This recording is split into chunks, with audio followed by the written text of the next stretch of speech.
So I'm gonna be honest. I've been meaning to make this video for like weeks, and every time I would sit down to do it, it just didn't come out. The words just didn't come out.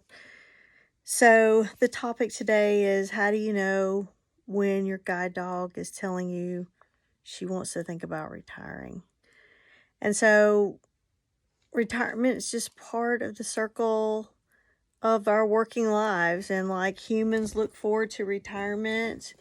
And honestly, there comes a time when our guide dogs are ready for retirement, because guide work, guide work is stressful.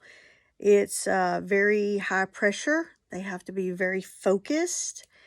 And so there comes a time when some dogs go out due to medical changes and lameness or some other illness as they age, just like humans.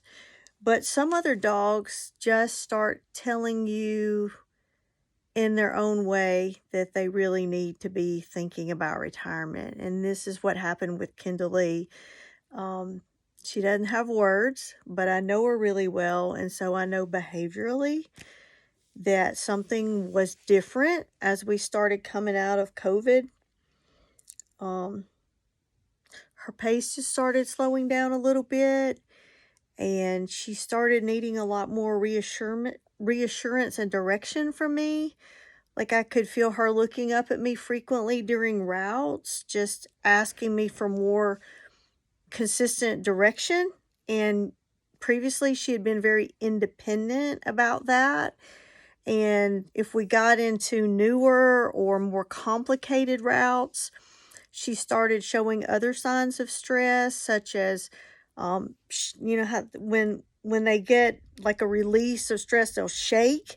She was shaking off fairly frequently and doing some lip licking, like more than normal. So these are signs, or can be signs, of anxiety or stress in our dogs, and I knew for her it was. So at first, I was really hoping that, just like everybody else, we had been indoors so much, and Kendalee and I had not been on public transportation, and we had not been traveling alone very much during COVID. So I was like, probably it'll just get better as we get back into practice. And it did improve a little bit, especially well-established routes she went back up on.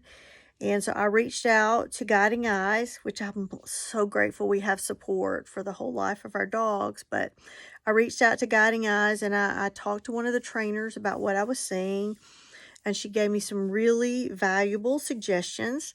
So we started redoing routes just like we did when she was new, going back to the basics, healing her through routes.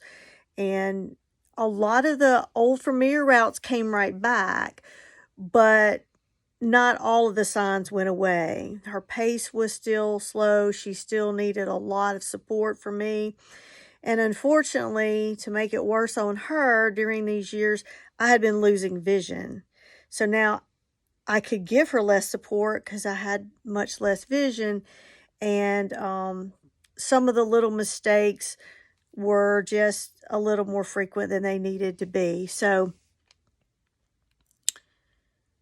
I reached out again, and one of my field reps came and watched us walk and work in different settings, and she agreed that she could definitely see some changes in her. And so the next step we took, and this was great because I was in a position in life where I could work her part-time. So we started trying to mitigate some of her anxiety by not adding new difficult routes, and also only working her a few days a week, like two to 4 days at the most. And if it's a really intense day of travel or something, I would usually give her the next day off. And that has really worked well for us for the last several months. But I know she is letting me prepare. She's letting me prepare for the next step, because I love her, and she would work for me till she fell over, but I would never ask her to do that. And so I'm trying to listen to her as she talks to me. And so she's in the part-time, and I have started the process of applying for a successor dog, and that takes a little while, but that's okay. I'm not in a hurry. And so for right now, that's kind of the plan. But I have people that get really concerned, like, okay, what happens now when your guide dog retires? So don't worry. One way or another, these wonderful dogs are taken care of. So for Kendalee, she's over here. I think she's napping. Can you see her? She's right by me napping. But for Kendalee, our plan is to just leave her in the home with us because we have Bosch here. Most of y'all, if you know me personally, you know we have another lab that's not a service dog in the household. And obviously I'll pay a lot of attention to give her, even when I'm working with a new guide dog, to give her some one-on-one time as well. And so for people that can keep their dogs, some of them have dear friends or family members that want to adopt their guide dog. If that is not an option, the puppy raiser, the one that started them off, can get an option to take the dogs back in their senior years. And then as a final option, which is a great option too, there's a huge wait list for people that want to give these dogs that have given so much a wonderful life in their senior years. So don't worry. Even in retirement, they're well taken care of. I'm not going to lie. This is going to be a little bit difficult, and I will share as I can as we go along.